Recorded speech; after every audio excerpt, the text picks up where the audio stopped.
പോകുമ്പോൾ ഇടുക്കി പെരുവന്താനത്ത് കാട്ടാന ആക്രമണത്തിൽ വീട്ടമ്മ കൊല്ലപ്പെട്ടതിൽ പ്രതിഷേധം ശക്തമാവുകയാണ്. പ്രതിഷേധത്തെ തുടർന്ന് ഇന്ന് പുലർച്ചെയാണ് കൊല്ലപ്പെട്ട സോഫിയയുടെ മൃതദേഹം സ്ഥലത്തു നിന്നും മാറ്റാനായത്. കാഞ്ഞിരപ്പള്ളി താലൂക്ക് ആശുപത്രിയിൽ പോസ്റ്റ്മോർട്ടം നടപടികൾ പുരോഗമിക്കുകയാണ്.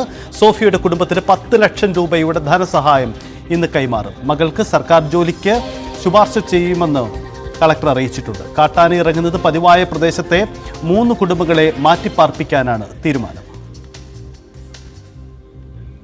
കാട്ടാനയും പുലിയും ഉൾപ്പെടെ വന്യജീവികളുടെ ആക്രമണങ്ങളെ ഭയന്നാണ് കൊല്ലപ്പെട്ട സോഫിയും കുടുംബവും കഴിഞ്ഞിരുന്നത്.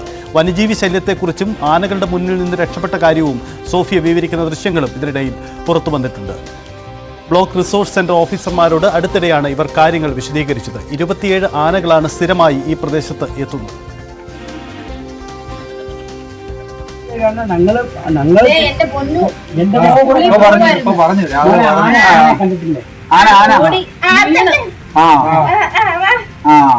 എവിടെ വെച്ചുണ്ട്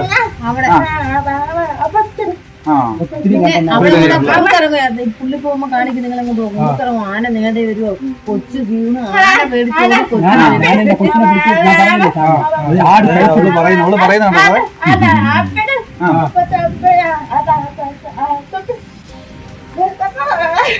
ആന ഇങ്ങോട്ട് കയറി വരും. നമ്മൾ ആനയോട് പറഞ്ഞെന്ന് നിന്റെ അടുത്ത് പതുക്കെ പോ, നമുക്കന്ന് രണ്ടുപേരും സ്കൂളിൽ നിന്ന് വരുവായിരുന്നു. അയ്യോ എല്ലാം അപ്പുറത്തെ പിള്ളേരും കണ്ടിട്ടു, ആ ചേട്ടനെല്ലാം കണ്ടിട്ടു. ഇടയ്ക്ക് വാർത്ത കാണുന്ന 10-27 എണ്ണത്തിന്റെ കൂട്ടം ഇതാല്ലേ, വലിയ ആനക്കൂട്ടം. സാറൊക്കെ ഞങ്ങൾ ആന വിളിക്കാൻ ഞാൻ മൊബൈലിലൊക്കെ എടുത്ത് ഒറ്റേക്കുമായിരുന്നു. ഒറ്റ വീടുള്ളല്ലേ ഈ നിങ്ങൾക്കിപ്പോ രാത്രി തന്നെ ആവശ്യമുള്ള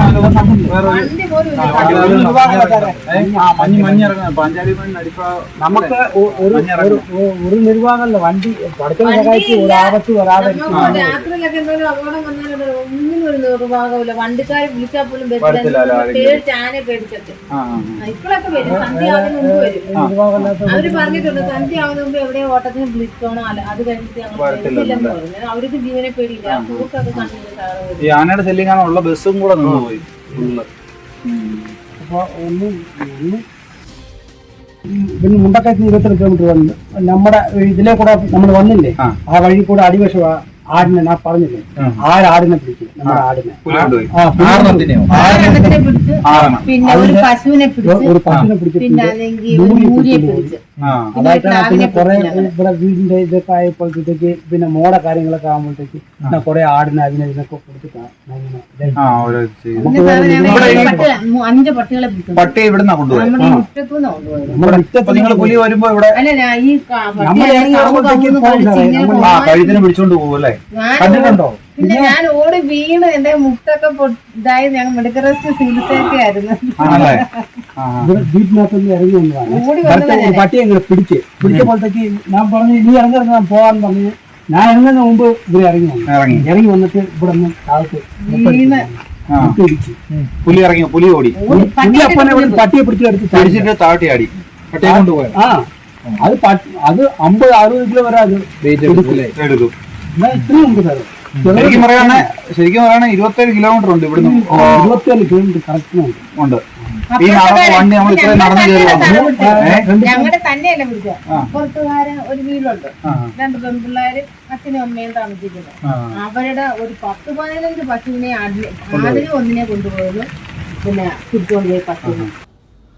ജി ശ്രീജിത്ത് ചേരുന്നുണ്ട്. ശ്രീജിത്ത്, എത്ര കണ്ട് ബുദ്ധിമുട്ട് നിറഞ്ഞ ജീവിതമാണ് ആ കുടുംബം അവിടെ നയിച്ചിരുന്നത്. അതായത് അപകടത്തിൻ്റെ തുരുത്തിൽ തന്നെയായിരുന്നു, അപകടം ഏത് നിമിഷവും മുന്നിൽ കണ്ടു തന്നെയായിരുന്നു അവർ കഴിഞ്ഞിരുന്നത്. പക്ഷേ ഒന്നും ചെയ്യാൻ കഴിഞ്ഞില്ല. ഒടുവിൽ ആ യുവതിയുടെ മരണവും സംഭവിക്കുന്നു. ശ്രീജിത്ത്, എന്താണ് അവിടുത്തെ സാഹചര്യം? ഈ കോട്ടയത്ത് നിന്ന് ഫോറസ്റ്റ് ഉദ്യോഗസ്ഥർ RRT ടീം കോട്ടയത്ത് നിർത്തണം, എന്നാൽ മാത്രമേ ആനയെ ഇറങ്ങിയാൽ ഓടിക്കാനാവൂ എന്ന വിചിത്ര സാഹചര്യം അവിടെ ഉണ്ടെന്നൊക്കെ അവിടുത്തെ MLA പറയുന്നു. എന്താണ് സാഹചര്യം?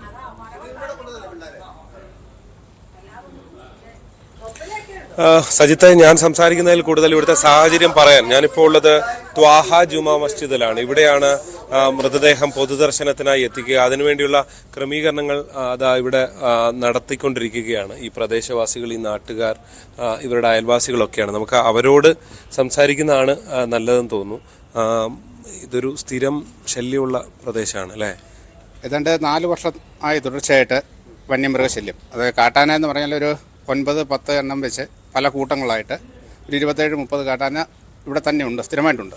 പിന്നെ കടുവയുണ്ട്, പുലിയുണ്ട്. കൃത്യമായി വന്ന് മൃഗങ്ങളെ ആക്രമിക്കുന്നതും ഞങ്ങൾ നേരിട്ട് കാണുകയൊക്കെ ചെയ്ത സംവിധാനങ്ങൾ ഇവിടെ ഉണ്ട്. കാട്ടുപന്നിയാണ് അതിനേക്കാൾ ഭയങ്കരമാണ്. ഈ RRT സംഘത്തെയൊക്കെ വനംവകുപ്പ് നിയോഗിച്ചിട്ടുണ്ടെന്ന് പറഞ്ഞു. പക്ഷെ പെട്ടെന്നുള്ള ഒരു ആക്ഷൻ ഉണ്ടാവുന്നുണ്ടോ? എന്താണ് ഇവിടെ RRT സംഘം എന്ന് പറയുന്നത് കേട്ടുകേൾവി മാത്രമാണ്. കാരണം ഈ പ്രദേശത്തുണ്ടാകുന്ന ഇത് ഇടുക്കി ജില്ലയാണ്. ഇവിടെ ഇങ്ങനത്തെ സംഭവത്തെക്കുറിച്ച് നമുക്കറിയില്ല. പിന്നെ ഉള്ളത് കോട്ടയം ജില്ലയാണ്. വണ്ടൻപാതാലിലുണ്ടെന്നാണ് അറിവ്. പക്ഷേ നമ്മളിവിടെ വന്യമൃഗശല്യം ഉണ്ടാകുമ്പോൾ നമ്മുടെ കൊമ്പൂത്തിൽ ഒരു ഗാർഡുണ്ട്, ഫോറസ്റ്റ് ഗാർഡ്, അപ്പോളോ എന്ന് വിളിപ്പേര് ഉദയകുമാർ. ഞങ്ങൾ എന്തൊരാവശ്യമുണ്ടെങ്കിലും പുള്ളിയെ വിളിച്ചാൽ അങ്ങേര് കൃത്യസമയത്ത് ഓടിയെത്തും. പുള്ളി വന്ന് വിളിച്ചറിയിച്ചതിന് ശേഷം മണിക്കൂറുകൾ കഴിഞ്ഞാണ് മറ്റു ഉദ്യോഗസ്ഥർ ഇവിടെ എത്തുക. അദ്ദേഹം ഒറ്റയ്ക്ക് വന്നൊന്നും ചെയ്യാനും കഴിയില്ല. പക്ഷേ അദ്ദേഹം ഓടിയെത്താറുണ്ട്. ബാക്കി ഉദ്യോഗസ്ഥരൊന്നും സമയത്തെത്താറില്ല. ഒന്നുകിൽ യാത്രാ ദുരിതത്തിൻ്റെ ആവാം, അല്ലെങ്കിൽ അവരുടെ അസൗകര്യം എന്തോ ആവാം. പക്ഷെ ഇവിടെ എത്താറില്ല, അത് സത്യമാണ്. ശരിക്കും നിങ്ങളെ സ്ഥിരമായി ഒന്ന് അവഗണിക്കുന്നു എന്നൊരു തോന്നലുണ്ടോ? പ്രത്യേകിച്ച് ഒരു സംഭവം ഉണ്ടായാൽ ഇത്രയും വൈകുന്നു എന്നൊക്കെ പറയുമ്പോൾ അവഗണന ഉണ്ടെന്ന് വേണം മനസ്സിലാക്കാൻ. കാരണം ഈ 4 വർഷം കൊണ്ട് ഇവിടെ ജനങ്ങൾ ഒന്നടങ്കം പറയുന്നുണ്ട് ഈ വന്യമൃഗ ജീവികളെ ഈ അക്രമത്തിൽ നിന്ന് ജനങ്ങളെ രക്ഷിക്കണം എന്നിവിടുത്തെ തോട്ട ഉടമകളോടും ഈ സർക്കാരിനോടും ആവശ്യപ്പെടുന്നു. MLA ഒക്കെ ബന്ധപ്പെട്ട് ഞങ്ങൾ ഒരുപാട് പ്രതിഷേധങ്ങളൊക്കെ നടത്തിയത് യാതൊരുവിധ ഫലവും ഉണ്ടായിട്ടില്ല. ഈ 4 വർഷം കൊണ്ട് എന്താ മാറ്റം ഉണ്ടായി? അതിനുശേഷം എന്തുകൊണ്ടായി ഇങ്ങനെ? അതെന്താ നിങ്ങൾക്ക് കൂടിയതല്ലാതെ കുറഞ്ഞിട്ടില്ല. അല്ല, അതെന്താ അങ്ങനെ സംഭവിക്കുന്നതെന്ന്? അത് എന്തെങ്കിലും പ്രത്യേക കാരണമുണ്ടോ? ഇവിടെ ഈ കാട് പിടിച്ചത് കൊണ്ടാണോ? അങ്ങനെയൊക്കെ ചിലർ നേരത്തെ ഈ എസ്റ്റേറ്റ് മേഖല മുഴുവനും കുറ്റിക്കാടുകളാണ്. വനം അതിനകത്ത് ആനയ്ക്ക് ഇഷ്ടംപോലെ തീറ്റയുണ്ട്. അപ്പോൾ ഇത് ഉൾവനത്തിലേക്ക് പോയാലും ഓടിച്ചു വിട്ടതിൻ്റെ പുറകെ വീണ്ടും അത് അവിടെ തന്നെ എത്തും. ഈ വലിയ ആനക്കൂട്ടങ്ങൾ കാണുന്ന ഒരു സ്ഥലം ഇവിടെ തന്നെ അല്ലേ? നിങ്ങൾ ഇടയ്ക്കിടയ്ക്ക് നമ്മളൊക്കെ വാർത്ത കൊടുക്കാറുണ്ട്. 30-35 ആനയ്ക്ക് മേളിൽ ഇവിടെ സ്ഥിരമായിട്ട് വരുന്നുണ്ട്. ഇപ്പം സംഭവിച്ചിരിക്കുന്നത് എന്താണെന്ന് വെച്ചാൽ 5-6 എണ്ണം ഭേദമായിട്ട് തിരിഞ്ഞു പോയത്. കൂട്ടം വിട്ടുപോയിട്ട് 1-2 ഇതിപ്പോൾ ഒരെണ്ണം അങ്ങാണ്ടാണ് വന്നിരിക്കുന്നത്. ഇന്നലെ 2 എണ്ണം ഈ കൊമ്പത്തി എന്ന് പറഞ്ഞ സ്ഥലത്തുണ്ടായിരുന്നു. അപ്പോൾ അങ്ങനെ കൂട്ടം വിട്ടുപോയി. ഇവർക്ക് ഇതിനെ ഒന്നിച്ച് കൊണ്ടുപോയി വലിയ കാട്ടിലോട്ട് കൊണ്ടുവിടാൻ ഇവർക്ക് പറ്റുന്നില്ല. ഇവർ ശ്രമിക്കുന്നില്ല ഫോറസ്റ്റുകാർ. പിന്നെ ഇവിടെ TRND എസ്റ്റേറ്റിൽ ഈ പറഞ്ഞ പോലെ കുറ്റിക്കാട് മരം മുറിച്ച് പോയെടുത്ത് ഭയങ്കര കാടായി കിടക്കും. ഇന്നലെ സംഭവിച്ചതാണ്. ഭയങ്കര കാടാണ്. അതാരും കമ്പനി ശ്രദ്ധിക്കുന്നില്ല. അങ്ങനെ വന്നിട്ടാണ് ഇന്നലെ അത് സംഭവിച്ചത്. അപ്പോൾ കാണത്തില്ല, ആന നിന്നാൽ പോലും കാണത്തില്ലാത്ത രീതിക്ക് കുറ്റിക്കാടാണ്. അപ്പോൾ അത് മൊത്തം തെളിച്ച് എടുത്ത് കാട് വൃത്തിയാക്കി ഇട്ടാൽ മാത്രമേ ഇതിന് ശാശ്വത പരിഹാരം ഉണ്ടാക്കാൻ പറ്റുള്ളൂ. ജീവിതം വലിയൊരു ദുരിതം എന്ന് പറഞ്ഞാൽ പറയട്ടെ ഈ പ്രദേശത്തല്ലേ? അതെ, വളരെ ദുരിതം എന്ന് പറയുമ്പോഴത്തേന് നമുക്ക് പേടിച്ചിട്ടും ഭയന്നിട്ടും ഇവിടുന്ന് ഇപ്പോൾ സന്ധ്യ കഴിഞ്ഞിട്ടുണ്ടെങ്കിൽ മുറ്റത്തിറങ്ങാൻ വയ്യാത്തൊരവസ്ഥയാണ്. കാരണം ഇപ്പോൾ ഈ പള്ളിയുടെ പ്രദേശമാണ്. ഇതിൻ്റെ ചുറ്റിനും അങ്ങോട്ട് നോക്കിയാൽ തന്നെ അറിയാം ഇത് മൊത്തം വനപ്രദേശമായിട്ട്. ഇതിൻ്റെ എല്ലാം തൊട്ട് പിന്നിൽ വരാറുള്ളത് ഈ പള്ളിയുടെ തൊട്ടടി വശം ഇവിടെ കഴിഞ്ഞ ദിവസം വന്നാൽ ഇതിന് തൊട്ടടി വശം ഇവിടെ എല്ലാം ഇതിലെ വന്നിട്ട് 5-8-10 എണ്ണം വന്നിട്ട് ഈ വേലി സൈഡ് ഇതിലെല്ലാം പോയി ഈ ഭാഗമെല്ലാം നശിപ്പിക്കാൻ ഞങ്ങൾക്ക് വെളിയിലോട്ട് ഇറങ്ങാൻ വയ്യാത്തൊരു അവസ്ഥയാണ്. ഇവിടുന്ന് അപ്പുറത്തൊരു കിണറുണ്ട്. ആ കിണറിൻ്റെ ചുറ്റിനും കുറേ കമുകും പിന്നെ വൃക്ഷങ്ങളും നശിപ്പിച്ച് അങ്ങനെ വളരെ ഭയങ്കര ശല്യം. അതുപോലെ തന്നെ ഇവിടുന്ന് അങ്ങോട്ട് പോയാൽ ഇവർ ജോലിക്ക് പോകുന്ന സ്ഥലമുണ്ട്, ടാപ്പിംഗ് ഫീൽഡാണ്. ആ ഫീൽഡിലോട്ട് നേരം എടുത്ത് അങ്ങോട്ട് പോകാനൊക്കാത്തൊരവസ്ഥയാണ്. ഇവിടെ അവരുടെ ടാപ്പിംഗ് ഫീൽഡിലും അത് എത്ര എണ്ണമെന്നൊന്നും പറയാനൊക്കെ 40-50 മേളിലുണ്ട് ആന. പല വഴിക്ക് തിരിയുന്നത്. ഇവിടുന്ന് അങ്ങോട്ട് തിരിഞ്ഞിട്ടുണ്ട് അവിടെ ഈ കൊമ്പൂത്തി ഭാഗം. അങ്ങനെ ഒരു തുരുത്തിൽ പെട്ടിരിക്കുന്നത് പോലെയാണെന്ന് ഇവിടുത്തെ ജനങ്ങൾ 4 വശത്തും ശല്യമാണ്. അപ്പോൾ ഇത് ഈ കമ്പനിക്കാരൻ ഇതിനകത്ത് കളയെടുക്കുകയും മറ്റു കാര്യങ്ങളും ഈ വലിയ വനമാണ്. ഇപ്പോൾ ഈ മരണം സംഭവിച്ചതും വനം പിന്നെ ഭീകരമായ വനമായിട്ട് കിടക്കുക. അപ്പം ഈ ഇതെടുത്ത് കുറേ സർക്കാരും കമ്പനിക്കാരനും കൂടെ കൂടിക്കൊണ്ട് ഇതെടുത്ത് കളയുകയാണെങ്കിൽ കുറേ ഭേദമുണ്ട്. കുറേ മനുഷ്യർക്ക് ഈ ജീവിക്കാൻ. ഇല്ലെങ്കിൽ ഞങ്ങളെല്ലാവരും അധികം താമസിക്കാതെ ഒരു 5-8 വർഷം പോലും വേണ്ട അതിന് എല്ലാവരും ഇവിടെ ഇട്ടെറിഞ്ഞിട്ട് പോകും. ഇപ്പോൾ ഇവിടെ ആൾതാമസം കുറഞ്ഞു വരിക. ശരി. കുറച്ച് വനിതകൾ കൂടിയുണ്ട്. നമുക്ക് അവരുടെ കൂടി പ്രതികരണം എടുക്കാമെന്ന് കരുതുന്നു. സജിത്ത്, നിങ്ങളൊക്കെ ഇവിടെ ഇറങ്ങുന്ന സമയത്ത് വലിയ പ്രശ്നമുണ്ടല്ലേ? ഉണ്ട്. ഞങ്ങൾ ടാപ്പിംഗ് ഫീൽഡിൽ പോകുന്നവരാ ഒത്തിരി പ്രാവശ്യം കണ്ടിട്ട് ഞങ്ങൾ ഓടിയിട്ടുണ്ട് ആനയെ കണ്ടിട്ട്. കഴിഞ്ഞ ദിവസവും എൻ്റെ ലയത്തിൻ്റെ ആ സൈഡിൽ വന്ന് ഞങ്ങൾ 2 പേരും കൂടെ ഇറങ്ങി 16 ഉണ്ടായിരുന്നു രാത്രിയിൽ.